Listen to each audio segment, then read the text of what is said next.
control centers and all the control centers around the world. Then we have a day of work, maybe 10 hours of work. We stop for lunch. We exercise about 2 hours every day to keep our bodies strong. In the evening, we have another conference with the planners to discuss what happened today and what will happen tomorrow. And then we go to bed and have a good night's sleep to recharge our batteries for the next day. Over. I found to keep yourself in good shape, you have to exercise a lot every day so that you are strong. So that's a very important part of the routine. And another aspect which is difficult is to not lose anything, because every object wants to fly away if you're not paying attention. As if I could invite my friends to come and visit me for the weekend. Over. I don't try to forget about them. I try to remind myself of my family and my friends as much as I can. When I look at the earth, I look for areas where I know that some of my friends or family are living, so I try to keep a good contact with them as much as possible. Oh, very easily, of course, you can see the sun. You can see other satellites, but they're very small, just like little dots. You can see the sky, sky of the night, the planets and the stars. They look a bit different. They don't twinkle. And if you took a really, really good camera, you can even see airplanes flying way below us. Over. And I think if I saw one, I would not be here to tell you, because I would have been sucked into the black hole. So luckily, I've never seen one. Over.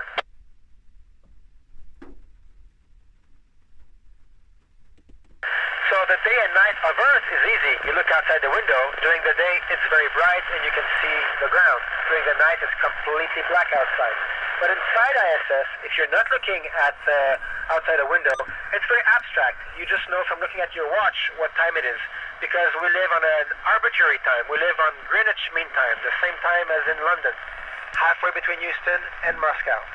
So we know the time inside just by looking at our watch. Over.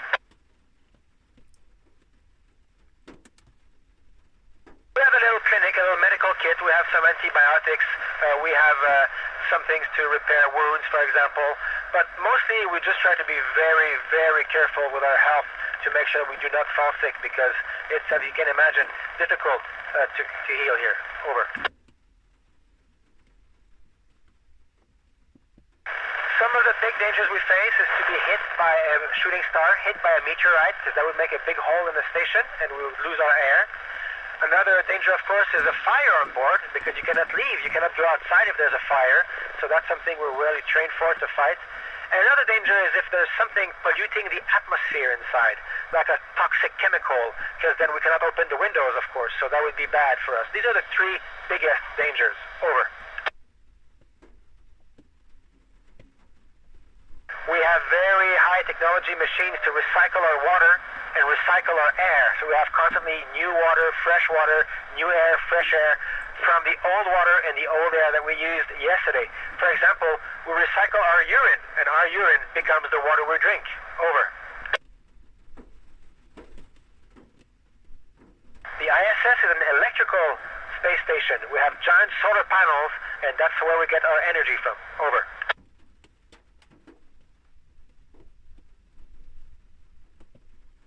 ISS experiments are mainly about medical science, the effect of space on the human body. There's also some experiments on material science and also some astrophysics. Over.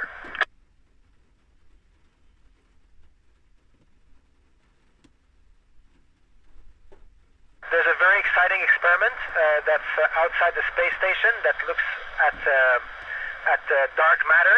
So that's an astrophysics experiment. There is also, to me, very interesting, all the medical experiments, because I am a doctor. So for me, these are the most interesting. Over.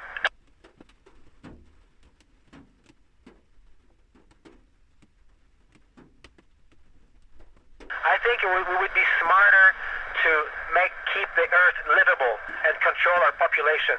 I think for the human beings, that is the best place in the universe by far, is planet Earth. Over.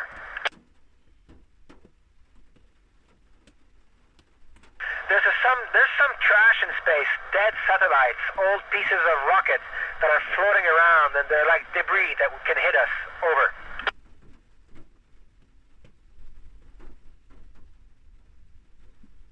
I still remember that sight. It sends shivers down my spine. I was flying the Soyuz rocket, and after launch it was nighttime, and the first time we saw sunrise from orbit, and I could see the curve of the Earth or the beautiful color of the sky. It was amazing.